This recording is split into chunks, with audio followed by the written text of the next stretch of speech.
Well, hello there, and welcome to an episode of Jab in the Hut. Merry Christmas, everybody. Sorry, I came out here and basically I just went, you know what, I'll make a start with the Christmas decorations because at the end of the day, I'm going to be far too busy this month to even like put them in or put them up and stuff like that. So yeah, I just went crazy and just says, do you know what? I'm putting them up now. I know it's like the end of November, but I'm putting them up now. So that was me. I put them up right there, literally 10 minutes ago. So yeah, yous are the first to see them, kinda, you know. So there's Santa in the background, just in case you think I'm not putting in the game, but like, you know what I mean, like the game is me. And I'm putting it in. There's a Christmas tree and there's Santa. So yeah, that's what we're doing. Alright, so it's Christmas. Merry Christmas, everybody. Just in case I forget to say it, Merry Christmas and have a good one and all that. But that isn't what we're on here today to do. We are here to talk about Celtic and their fantastic win against Hibs. Yes, we usually struggle against Hibs, and today it wasn't that bad, to be honest. Yeah, okay, maybe in the second half we had a wee bit of a hard game going on because they got a goal back from a very, very dubious penalty decision, which I don't think was a penalty decision in the end because, you know, Scales was going in with his head, but unfortunately it hurt his arm. Anyway, fair enough. Penalty given, of course. Like, you know what I mean? Like, It's just one of those things. We still soldiered on and we still got the result that we actually wanted. So yeah, very, very good, very, very good hard performance from Celtic. A bit like St Mirren, but you know, at least with a couple of shots on target at least. Yeah, so 2-1. Player performances we thought were very, very good. Casper was good at his distribution, you know, and his saves really helped out the team, which obviously gives the defenders confidence, which in Austin Trusty and Scales were really, really good. I mean, I think Austin Trusty and Liam Scales are probably the best partnership in the Premier League now. You know, they're just confident. I think they're good domestically and also Europeanly. In the European games, so I have complete trust in them now. I thought maybe because Carter Vickers was out, I thought maybe going to struggle, but Trusty has just went straight in there, and he's gave the defence a big boost in confidence. Donovan, I thought was very, very good. I think his confidence is just building every single game, which I'm quite pleased to see because, again, in the Hearts game, I thought it was just maybe a bit too much for him. Same with Dane Murray, but you know, it's just one of those things where he's came back into the team, had a good performance against Feyenoord, and you know, he had a good performance today as well. So that's just good. The main thing is about players is if you're playing as a defender, play as a defender. If you can get up the field, then get up the field. And that's what I liked about Donovan today. He showed bravery and he showed confidence, and I think he has basically took that second spot. Whenever Alistair Johnston comes back, I think it might be a little bit harder to get Donovan out the squad, but that's just me saying and stuff like that. Midfield, I thought were solid. First half, Engels and Hatate and McGregor were just, you know, rolling out the passes, making things happen and all that kind of stuff. I thought Hatate, I mean, he went off in the second half and he was kind of huffing and puffing a little bit. But he doesn't need to because he had a good game. You know, I don't know what he's huffing and puffing at. But at the end of the day, I think he maybe thinks he's had a bad performance.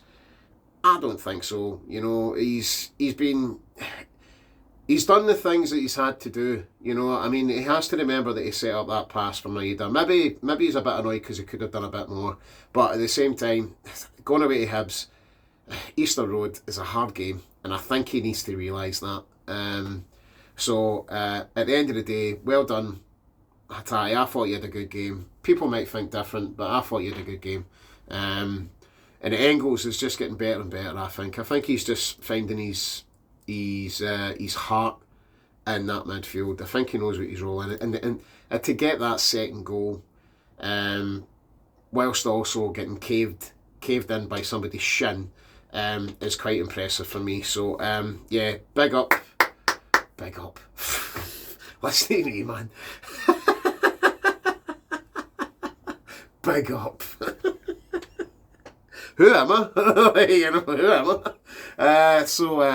I really, really great. I'm the Engels. Fucking big up. Anyway. So, sorry, I've got the giggles. Anyway, so Arnie Engels, very, very good. And Callum McGregor, very, very good also. But he always is, you know. Then we've got up front McCowan. I thought was kind of was good in that position. Again, you're down players a little bit, and you're trying to find players in the right positions. And McCowan's took that role on. He played it against Feyenoord, and they played it again today. You know, you kind of need to stick with a winning team to see how it goes. And I think McCowan's quite smart. I think he knows that he needs to play in that position. I don't know that. I think he's played it before, mind you.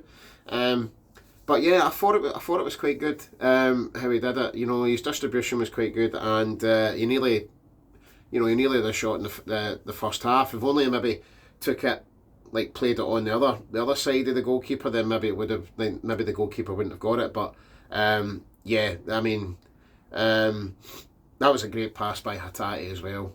Just a wee dink, you know. Just to notice that the defender was going to be quite slow. But aye, McCowan should have probably had a goal today, to be honest. But, you know, that's just the way the cookie crumbles. I still thought he'd done well in that position, even though he doesn't play it that much. And then you've obviously got Yang on the other side. I thought Yang was okay today. Yeah, I thought he did well. Put a cross in for Engels. You know, I think if it wasn't offside, then yeah, we could have actually won the game today about 4-1. But it was just a little bit offside to put that pass in for Maeda.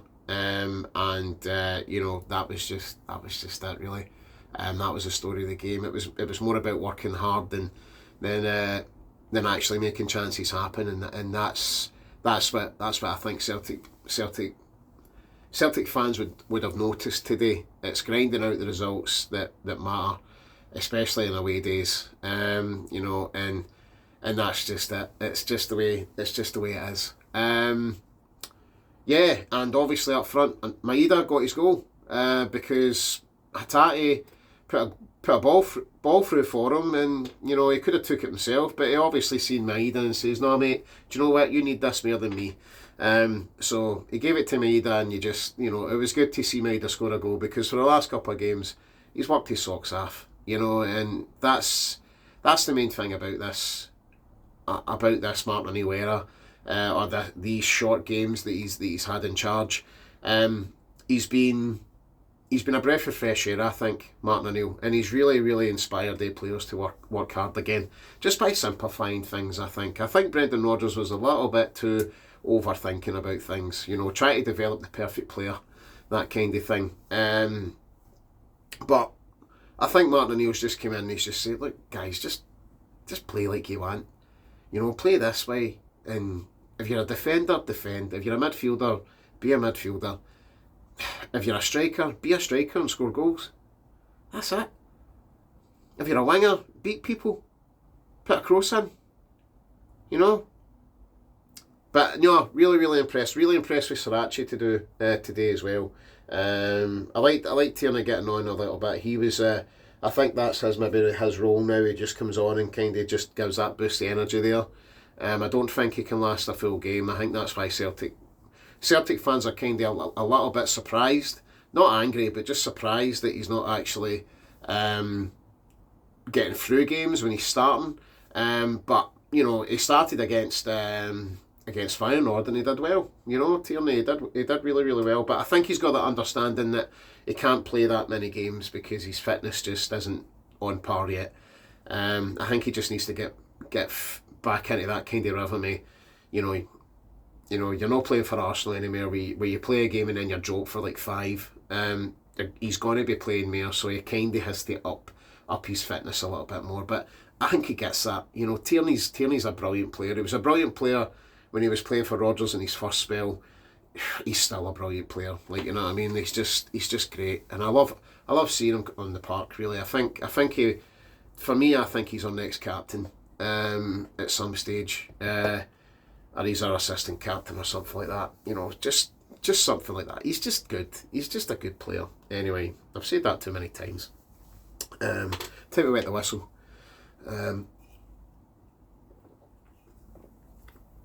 So yeah, going on to my really happy with the game today. Glad we won 2-1.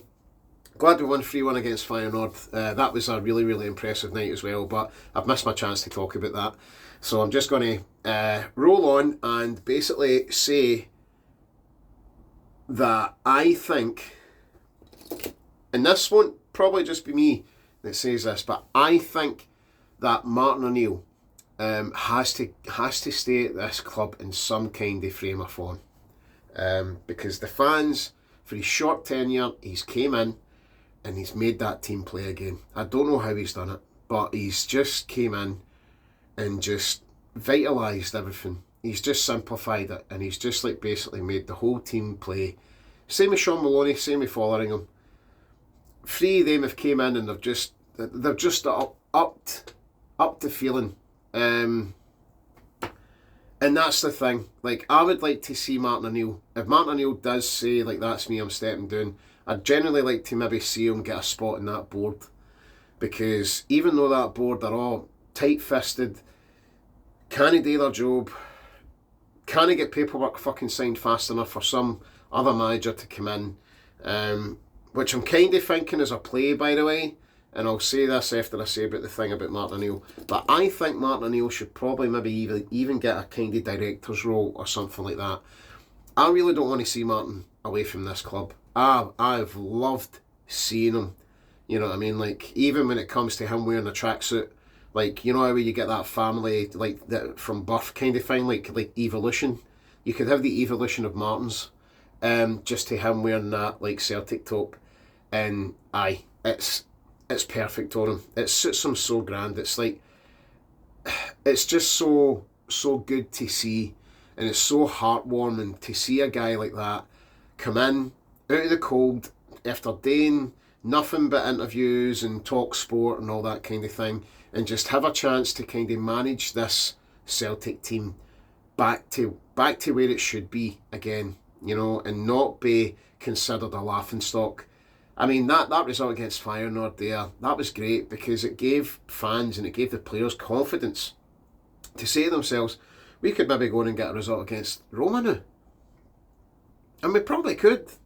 Like, don't get me wrong, if we've got a game plan and we take it to them, then yeah, and you know, it's just that kind of feeling that he's brought into the club and brought into the fans. Apart from all the fighting and arguing with the board that the fans are doing, which is understandable, to be honest. You know, we're kind of thinking to ourselves, like we would really like to see Martin O'Neill, or I would really like to see Martin O'Neill stay at the club in some kind of capacity. You know, like whether he's making the boys dinner or something like that, like, you know, or a kit man, like, you know, just something like that, just something to go, do you know what? I don't like him, but there's Martin O'Neill. There he is. There's the guy there. He's brilliant, isn't he? Martin O'Neill's brilliant. And the way he talks is just so... no, it's not about me, it's about the players and all that kind of thing. It's just great. It's great to have in that dressing room. It's great to have around that club. And I'll be honest, he's just... I love seeing him again. I do. It just fills the Celtic... fills me with confidence. And it makes me support my team just a wee bit more. I mean, the day I literally, like, we were going to go out and do Christmas shopping and stuff like that, and I says no, we'll do it after the game. I put my foot down. You know what I mean? I put my foot down, and I said, that's what I'm doing. And she went, all Alright, I respect that. And that's what happened. Seriously, that's what happened. Kindy. A wee bit. Anyway, enough about that. Enough about the battering that I'm going to take tonight. Send help.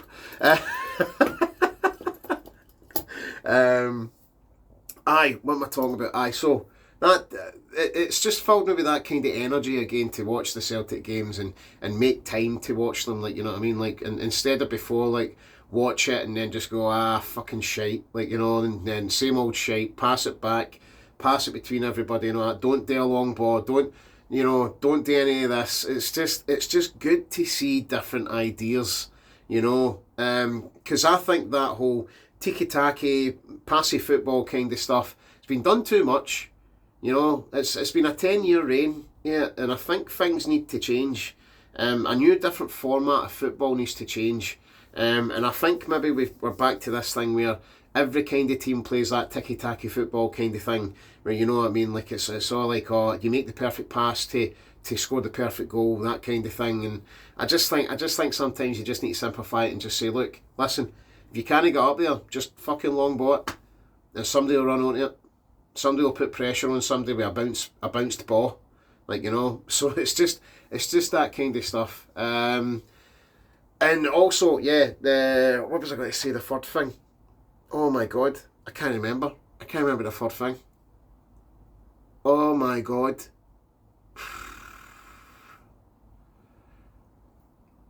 Basically, I'm just going to finish off my second note then. Yeah, if you agree with me that Martin O'Neill should probably stay at the club in some capacity, then aye, just give me a thumbs up, or even just like say aye, yeah, you wee dick, like, you know what I mean, like just stuff like that. Because, you know, I can take it, I can, kinda. I can't believe my third point. Oh, it's going to annoy me. Nancy, that's it. So, yeah, okay. So he's going to be in. Martin O'Neill's going to be in the dugout for Dundee, possibly Hearts, because I think they're important games, and I don't think you can change that kind of structure of things right now.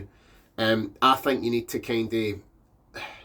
maybe give Nancy some time to get his philosophy in. You know, like, to get the players kind of looking at it and saying, right, okay, this is what we're going to do.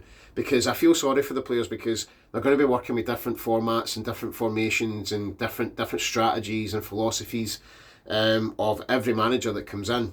So you've got to kind of, for me, I kind of think to myself, like, right, okay, we've had Brendan with his philosophies. Now we've got Martin and Sean Maloney and following him with their philosophies. Now we're going to have Nancy and some of the guys that he's going to bring over, and they're all going to have their philosophies. It might knacker the players' minds out, but I just hope that Nancy comes in and kind of uses the same format with Martin O'Neill for just this season, and then maybe changes it next season into his format, because I just think to myself that, into his philosophy, because I just think to myself that it might be a bit too much for a human being to bear. You know what I mean, like, to get used to. But, you know, they players have done fantastic under Martin O'Neill so far. And yeah, just big up to Martin O'Neill. And good luck to Nancy when it finally comes in, whenever the board decide to, that was it. Whenever the board decide to, like, get everything finalised and all that kind of thing. Yeah, it's just to me, it's one of these things where you just need to give the guy time when he comes in, you know, because people have been saying good things about him over in that MLS. Obviously MLS want a good pedigree of manager to go over there and do things well. I mean, to me, I think Jesse Marsch is a good American manager. I would take Jesse Marsch in at Celtic at some point, definitely. But, you know, he's coaching Canada now, and they're brilliant. You know, they're quite good. So, you know, I think MLS is kind of getting to that point where they want a higher, like, they want their managers to be respected, And also, if Nancy comes over, then we've got a January window to think about there. Cheap players coming in, players maybe going out, that kind of thing. So it'll be like a revolving door in January. It'll be a hard January. But hopefully, whatever players we get in, they'll work well with the team. And that's it. So yeah, that's my final note. This has been nearly over 20 minutes now. I need to go. Remember, doing something means everything. Come on, the Celtic. We won again. Hopefully win again against Dundee, and then we'll bring on Hearts, and then we'll be top, and Hearts will be chasing after us. And that's just the way the cookie crumbles. Anyway, I'll see you later. Have a wonderful start to the week. Tomorrow it's Monday. Happy Monday, guys. All right, for when it comes. And again, Merry Christmas. I'll see you later. Bye.